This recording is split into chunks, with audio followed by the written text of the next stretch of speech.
Maithili express की शानदार प्रस्तुति। बोली बोली देवघर वाले बाबा की।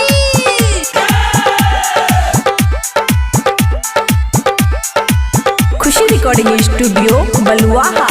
एके गो कावर छै दू गो लभर के करा संग बाबा आया देव घर। एके गो कावर छै दू गो लभर के करा संग बाबा आया देव घर। दुनू के दुनू कहै छै दिलवा धक धक करै छै। जलवा चढ़ाबे जेबा देवा घर। एके गो कावर छै दू गो लभर के करा संग बाबा आया देव घर।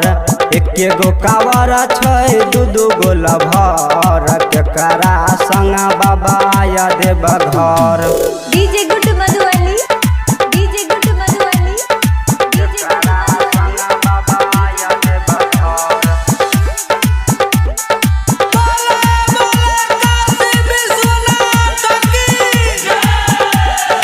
केकरा ले जाइए संग में, केकरा के छोड़िए घर।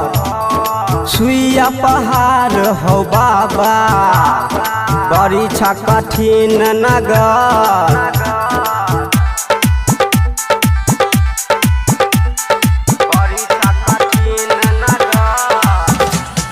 केकरा ले जाइए संग में, केकरा के छोड़िए घर। सुइया पहाड़ हो बाबा परीक्षा कठिन नगर।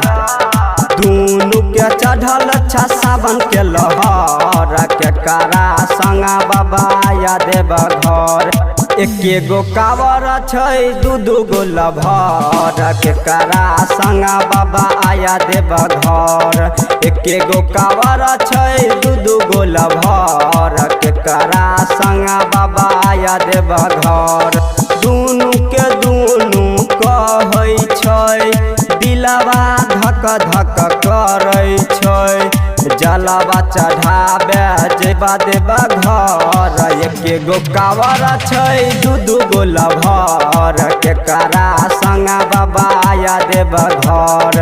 एके गो कावर छै दू गो लभर के करा संग बाबा आया देव घर। DJ good Madhubani, DJ good Madhubani, DJ good Madhubani.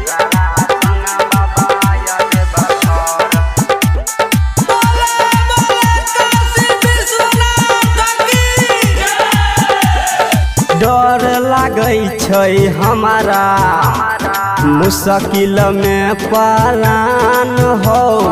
केकरा से करिए छल दुनू छै दिल के जान हो।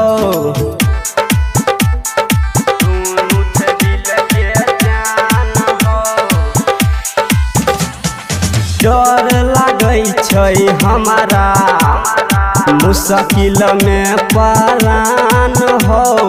केकरा से करिए छल दुनू छै दिल के जान हो।